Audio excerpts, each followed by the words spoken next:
할렐루야, 반갑습니다 성도 여러분. 오늘 또 하나님의 말씀을 사모하시는 저와 여러분들에게 말씀의 충만한 은혜가 함께 하시는 복된 날 되시기를 주님의 이름으로 축복합니다.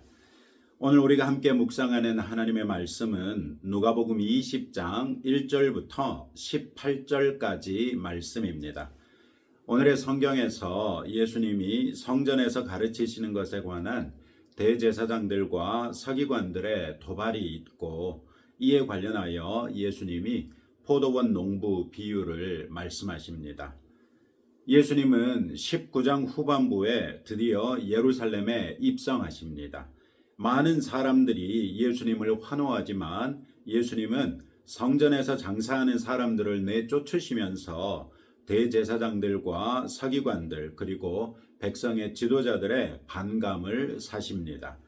이들은 성전을 중심으로 자신들의 권력과 이권을 유지하던 사람들이었고, 예수님은 예루살렘에 입성하자마자 성전에서 장사하는 사람들을 내쫓으신 것입니다. 이는 성전 중심으로 이권을 가지고 있는 종교 지도자들과 장로들의 이익을 침해하는 행위였습니다. 종교 지도자들이 거룩하고 정결하게 유지되어야 할 성전을 오히려 자신들의 권력과 이권의 장소로 더럽힌 것이었습니다. 예수님은 당연히 강도의 소굴이 된 성전을 기도하는 집으로 회복시키시는 것을 주저하지 않습니다. 오늘의 성경에서는 그렇게 청소하신 성전에서 이제 하나님의 나라의 복음을 가르치시고 계신 예수님을 보여주지요.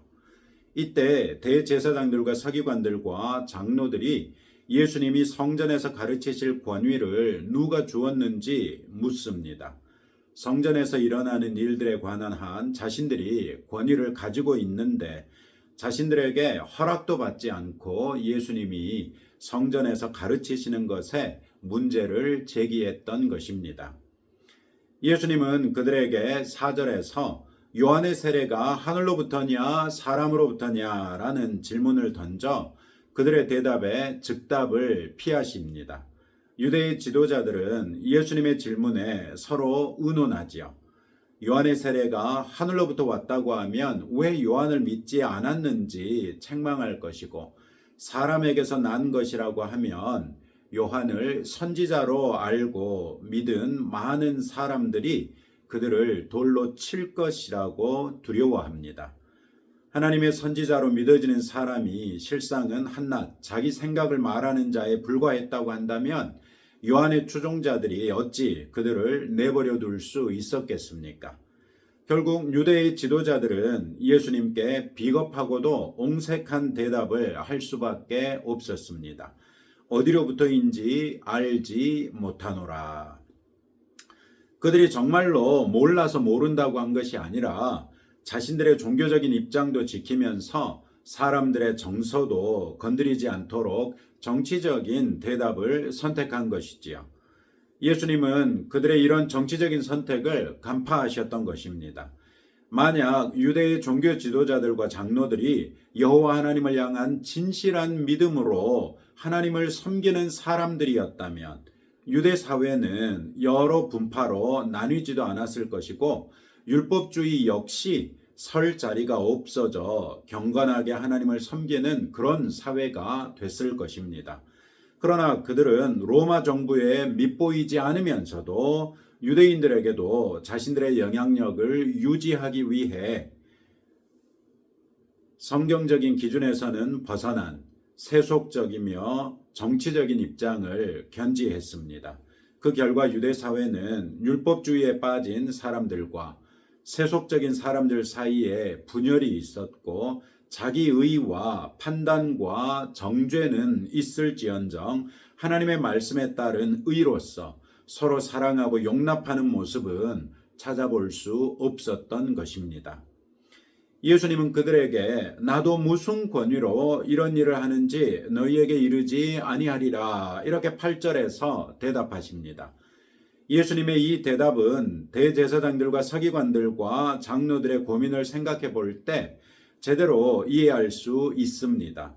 그들은 세례 요한의 세례가 하나님께로부터 온 것인지 사람으로부터 온 것인지 알고 있으면서도 답변을 회피했습니다. 하나님께로부터 온 것을 알고 있으면서도 믿지 않았던 자신들을 보호하기 위한 것이었죠. 예수님이 그들에게 무슨 권위로 백성을 성전에서 가르치고 있는지 말씀하지 않으실 때 예수님은 그들의 핵심을 건드리신 것입니다. 예수님이 성전에서 가르치시는 건 역시 하나님께로부터 온 권위인지 사람에게서 온 권위인지가 예수님 답변의 핵심이지요. 예수님의 권위는 당연하게도 하나님께로부터 온 것이니 그들은 그것을 인정할 의도가 전혀 없습니다. 사실 나중에 예수님이 하나님의 아들이심을 밝혔을 때 그들은 그것을 핑계 삼아 신성모독죄로 예수님을 십자가에 못 박아 죽이지 않았었습니까? 그렇다면 그들은 예수님이 성전에서 가르치시는 것을 사람에게서 난 권위로서 그렇게 한다고 주장하면서 가르치지 못하게 해야 했는데 예수님은 세례 요한과는 비교할 수 없을 정도의 권위와 능력으로서 백성들의 주목을 받고 있으니 그들이 어찌 감히 정당한 명분도 없이 예수님이 성전에서 가르치시는 것을 금할 수 있었겠습니까? 예수님은 종교 지도자와 장로들의 맹점을 파고들어 하나님 나라의 복음을 전할 기회를 계속해서 놓지 않으십니다. 예수님의 이런 답변은 우리에게도 유연성의 중요성을 가르쳐 주시죠. 우리가 종교 지도자들과 장로들에게서 질문을 받았다면 우리는 마땅히 하나님의 권위라고 대답했을 것입니다. 그랬다면 그들은 즉시 우리를 신성모독죄로 몰아서 단순히 쫓아내는 것이 아니라 죽이려 들었을 것입니다. 그러나 예수님은 그들의 의도를 간파하시고 그 의도를 무너뜨릴 수 있는 질문으로서 그들의 의도를 무력화시키신 것이죠. 이는 상황을 한 발짝 떨어져서 더 폭넓게 보고 고민할 수 있는 역량이 있어야만 가능한 일이었습니다. 이것이 사고의 유연성이라고 할 수 있습니다. 우리도 복음을 전할 때 복음을 전하는 것에만 지나치게 집중하느라 강압적인 전달에 빠지거나 지나치게 사람을 배려하다가 복음을 통한 죄의 인식과 회개를 촉구하는 것을 놓치지 않도록 주의해야 할 것입니다. 그러려면 우리 역시 사고의 유연성을 가지고서 복음의 전파를 또 그 효과를 극대화시킬 수 있는 방안을 시시때때로 생각해 보면서 전해야 할 것입니다. 이로써 기독교인들이 배타적이라는 인식을 어느 정도 줄이는 한편 정말로 사람들에게 복음이 필요하다는 것을 깨닫게 할 수 있을 것입니다. 예수님은 이제 종교 지도자들과 장로들에게 더 이상 주목하지 않습니다. 백성을 향하여 포도원 농부 비유를 말씀하십니다. 한 사람이 포도원을 만들어 농부들에게 세로 주고 타국에 가서 오래 있다가 포도 수확철이 되어 포도 수확분 중 세를 받고자 했으나 농부들이 종을 때리고 능욕하고 상하게 하여 내쫓아버립니다. 이에 포도원 주인은 자기 아들을 보내지만 농부들은 상속자인 아들마저 죽으면 그 포도원이 결국 자신들의 것이 되지 않겠느냐 이렇게 생각하면서 아들마저 죽여버립니다. 예수님은 이런 비유를 말씀하시면서 일이 이 지경이 되면 어떤 주인이라도 그 농부들을 진멸하고 포도원을 다른 사람들에게 주지 않겠느냐고 말씀하시죠. 그러자 사람들이 일이 그렇게 되어서는 안 된다고 예수님께 아뢰고 그 말에 예수님은 건축자들의 버린 돌이 모퉁이의 머릿돌이 되었느니라 함이 어찌미냐 하는 시편 118편 22절 말씀을 인용합니다. 예수님은 이 말씀을 인용하심으로써 자신이 바로 건축자들이 버린 돌로서 이 세상에서 하나님 나라를 세우는 모퉁이의 머릿돌이 되었다는 것을 말씀하신 것입니다. 그렇다면 이 비유를 어떻게 이해할 수 있겠습니까? 포도원은 구약 성경에서 이스라엘을 상징하는 것으로 자주 등장합니다. 예를 들어 시편 80편 9절로 14절, 이사야 27장 2절로 5절, 예레미야서 2장 21절, 호세아서 10장 1절, 에스겔서 19장 10절로 14절 등등에서 발견할 수 있습니다. 포도원이 이스라엘 백성이라면 포도원 주인은 당연하게도 하나님이 되실 것이고, 농부들은 이스라엘의 종교 지도자들과 장로들이 될 수밖에 없겠지요. 주인의 아들은 예수님이 외에 누가 될 수 있겠습니까? 하나님께서 구약시대에 이스라엘 백성을 택하시고 그들과 언약을 맺으시고 그들에게 율법을 주셨습니다. 그리고 이스라엘이 하나님의 백성 공동체로서 계속해서 하나님만을 섬길 수 있도록 종교 지도자들과 장로들을 허락하셨죠. 그런데 종교 지도자들과 장로들은 이스라엘 백성은 마치 자신들이 그 위에 군림할 수 있으며 자신들의 권력과 이권을 위해 봉사해야 할 사람들이라도 되는 양 백성을 독점하려 했습니다. 그런 그들에게 하나님께서 종이라고 할 수 있는 선지자들을 반복해서 보내셨으나 그들은 선지자들도 때리고 능욕하고 상하게 했습니다. 그러자 하나님께서 주인처럼 고민하시죠.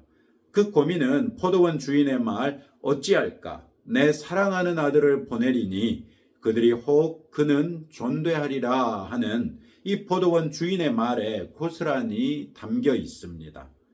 이 말처럼 하나님께서는 외아들 예수님을 세상에 보내셨습니다. 그러나 오늘의 성경에서 일어난 사건이 있은 지 그다지 오래되지 않아서 유대의 종교 지도자들과 장로들은 예수님을 십자가에 못 박아 죽여버리죠. 그러면 포도원 주인이 다른 사람들에게 주실 포도원은 어떤 포도원입니까? 이때는 아직 일어난 일이 아니지만 장차 예수님이 십자가에 죽으심으로써 포도원의 모퉁이의 머릿돌이 되실 것입니다. 이 예수님을 믿는 사람들이 새로운 포도원이 될 것입니다. 바로 하나님 나라의 시민들이죠. 새 이스라엘이요, 새 예루살렘이 바로 새로운 포도원입니다. 모퉁이의 머릿돌 대신 예수님을 영접하면 누구라도 새 이스라엘, 새 예루살렘의 일원이 될 수 있겠지만 이 예수님을 영접하지 않는 자는 마치 돌 위에 떨어지는 자와 같고 그 돌이 머리 위에 떨어지는 것과 같아서 죽음을 피할 수 없게 될 것입니다. 예수님은 하나님 나라의 왕으로서 우리를 다스리실 뿐만 아니라 어미로운 하나님의 말씀으로서 판결하시고 심판하시는 주님이기도 하시기 때문입니다. 예수님은 이 비유로서 일석삼조의 효과를 보셨습니다. 권위를 묻는 종교 지도자들과 장로들에게는 예수님이 성전에서 가르치시는 것이 하나님께서 주신 권위로 그렇게 하는 것이라는 것을 우회적으로 말씀하신 것이죠. 이 비유를 듣던 백성에게는 자신이 전하는 천국 복음을 듣고 자신을 영접함으로써 새롭고도 영원한 새 이스라엘의 백성이 될 수 있다는 것을 말씀하신 것입니다. 동시에 현장에서 같이 듣고 있던 예수님의 제자들에게는 자신의 고난과 죽음을 다시 한번 암시하신 것입니다. 이 비유가 예수님을 믿어 이미 그리스도인이 된 우리에게 주시는 교훈은 무엇입니까? 우리는 이미 그리스도 예수를 믿는 믿음으로써 하나님 나라의 시민이 되었습니다. 이 비유에서 우리는 모퉁이의 머릿돌 대신 예수님을 따라 새롭게 지어진 집이요 새로운 포도원에 속한 사람들입니다. 그런 입장에서 이 비유를 보자면 우리는 우리를 향한 하나님의 포기하지 않는 사랑을 확인할 수 있습니다. 물론 이 비유에서 주인의 의도는 아니었지만 심지어 우리를 위해서라면 아들이라도 기꺼이 희생시킬 수 있을 만큼 우리를 사랑하시는 하나님의 사랑이죠. 이 사랑 안에 있는 것을 기쁘고 감사하게 생각하시는 성도들이 되십시다. 그리고 우리를 구원하신 예수 그리스도의 은혜를 깊이 묵상하고 감사할 수 있기를 축복합니다. 그와 동시에 우리는 하나님 나라의 시민으로서 성령께서 하나 되게 하신 것을 힘써 지켜야 할 의무가 있습니다. 한몸된 교회와 그 지체로서 우리 스스로의 위치를 존귀하게 여기며 교회의 하나됨을 지키기 위해 더욱 교회를 사랑하고 섬기는 성도들이 되십시다. 이 교회를 위하여 그리스도께서 죽으신 것을 생각하면 우리가 그분의 몸된 교회 안에서 어떻게 생활해야 할 것인지는 자명하지 않습니까? 교회를 귀히 여기고 즐겨 섬기며 교회의 하나됨을 힘써 지키기 위해 스스로를 부인하고 우리의 십자가를 지고 주님을 따르는 성도들이 되십시다. 오늘도 이런 말씀을 붙들고 다음과 같이 함께 기도하겠습니다. 우리를 끝까지 포기하지 않고 사랑하시는 하나님께 감사드리며 우리를 위하여 목숨도 내어주신 그리스도의 은혜를 깊이 묵상하며 감사하도록, 또 교회의 하나됨을 힘써 지키는 성도가 되고 교회를 사랑하여 충성되게 섬기도록 기도하시고요. 우리 나라를 위해서도 함께 기도해 주시기를 부탁드립니다. 기도합시다. 하나님 아버지 감사합니다. 오늘의 말씀에서 종교 지도자들과 장로 등 이스라엘의 기득권층은 예수님이 하나님의 아들 되심을 부인하고 오히려 그분을 죽이려 드는 것을 발견할 수 있었습니다.